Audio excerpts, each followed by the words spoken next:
नमस्कार। आपल्या जिल्ह्यामध्ये मंठा, परतूर, घनसावंगी, जालना या भागामध्ये अतिशय मोठी अतिवृष्टी झालेली आहे आणि 100-125 mm च्या वर पाऊस एका दिवसात त्या ठिकाणी आज दुपारपासून झालेला आहे आणि त्यामुळे एकंदरच अतिशय मोठी हानी आमच्या सर्व शेतकरी बांधवांची या ठिकाणी झालेली आहे।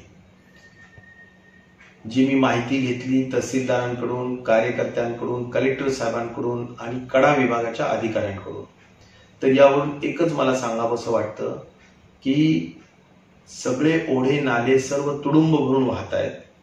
सगळ्यात महत्त्वाचं नुकसान म्हणजे सोयाबीन पिकाचं झालंय, कारण सोयाबीन पिकाच्या प्रत्येक शेतामध्ये वरून पाणी आहे आणि त्यामुळं अगदी हातातोंडाचा आलेला घास शेतकऱ्यांचा या अतिवृष्टीमुळे जाईल अशी परिस्थिती निर्माण झालेली आहे। कापसाची तीच परिस्थिती आणि त्यामुळे खूप सुंदर पिकं यावेळी निसर्गाच्या वेळेवरच्या पावसामुळे आलेली होती, ही हातातोंडाचा घास जाण्याच्या संदर्भातला विषय होतोय आणि त्यामुळे मी कलेक्टर साहेबांना विनंती केलेली आहे की आपण एसडीओला आणि तहसीलदारांना तलाठ्यांच्या माध्यमातून ग्रामसेवकांपर्यंत सगळ्यांपर्यंत ताबडतोबीनं पंचनामे उद्याच्या उद्या करावेत अशी मी त्यांना विनंती केलेली आहे, सूचना पण दिलेली आहे। त्याचबरोबर माझी सर्व शेतकरी बांधवांना अशी विनंती की विमा काढलेला असतो, त्यामुळे विम्याच्या संदर्भाने तुम्ही प्रत्येक जणांनी गावागावात तुमच्या सोयाबीनचे आणि कापसाचे फोटोज काढा की त्याच्यावरून किती पाणी येतं, हे फोटोज पण काढा आणि क्लेम्स दाखल करण्यासाठी गावांनी सगळ्यांनी एकत्र येऊन ते जे काही नोंदणी करावी लागते ती नोंदणी करण्याच्या संदर्भाने ताबडतोबीनं कारवाई करा। तर हा एक महत्त्वाचा विषय जेणेकरून आपल्याला विमा मिळवला पाहिजे। नंबर 3, आज पिकांचं नुकसान मला दुसरं महत्त्वाचं आहे की ज्या आपले जनावरांमुका गमावले असतील, काही वाहून गेले असतील, तर त्याही बाबतीत ताबडतोबीनं नोंद घेऊन त्याची नुकसान भरपाई सुद्धा दिली पाहिजे।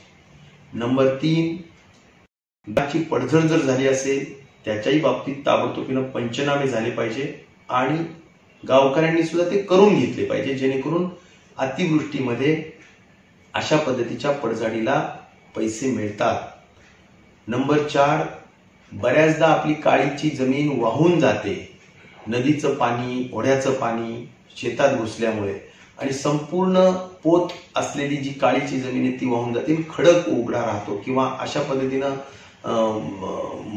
माती वाहून गेल्यामुळे नापिकी येते आणि म्हणून त्या बाबतीतलाही पंचनामा व्हायला पाहिजे। म्हणजे पिकांचा पंचनामा, शेतीचा पंचनामा, जनावरांचा पंचनामा आणि घरांचा मोडतोडीचा पंचनामा, पडझडीचा पंचनामा हे व्हायला पाहिजे। त्याचबरोबर मला असं सांगायचं की मालमत्ता जी आहे, दळणवळणाचं साधन, रोड्स पूर्ण एवढ्या मोठ्या पावसामुळे खराब झालेले असतात, खड्डे पडतात, वाहून जातात, पुलं तुटतात, याचे सुद्धा BC ताबडतोबीनं पंचनामे करण्याच्या सूचना मी आज रात्री BCच्या एक्झिक्युटिव्ह इंजिनियर्सला दिलेल्या आहेत, उद्या सकाळपासून करायला पाहिजे। त्याचबरोबर इलेक्ट्रिसिटी पोल्स याबाबत सुद्धा एक्झिक्युटिव्ह इंजिनियर्सला सूचना दिलेल्या आहेत की जिथे जिथे पोल्स पडले, लाईट गेलेली, लाईन आता पूर्ण अंधार झालाय गावात, अशा ठिकाणी पोल्स उभे केले पाहिजे आणि ताबडतोबीनं लाईन पुन्हा सुस्थितीत आणलीच पाहिजे। तर हा झाला सगळा एक महत्त्वाचा विषय की ज्याला प्रशासनाने तातडीनं लक्ष द्यावं, शासनाने लक्ष द्यावं, पण मी त्यापेक्षा सुद्धा सांगेन की माझ्या जनता जनार्दनांनी, कार्यकर्ते बांधवांनी लक्ष देऊन, सर्वपक्षीय लोकांनी लक्ष देऊन यामध्ये पूर्णतः मदत कार्य करावं। यात राजकारणाचा कुठलाही भाग असता कामा नये।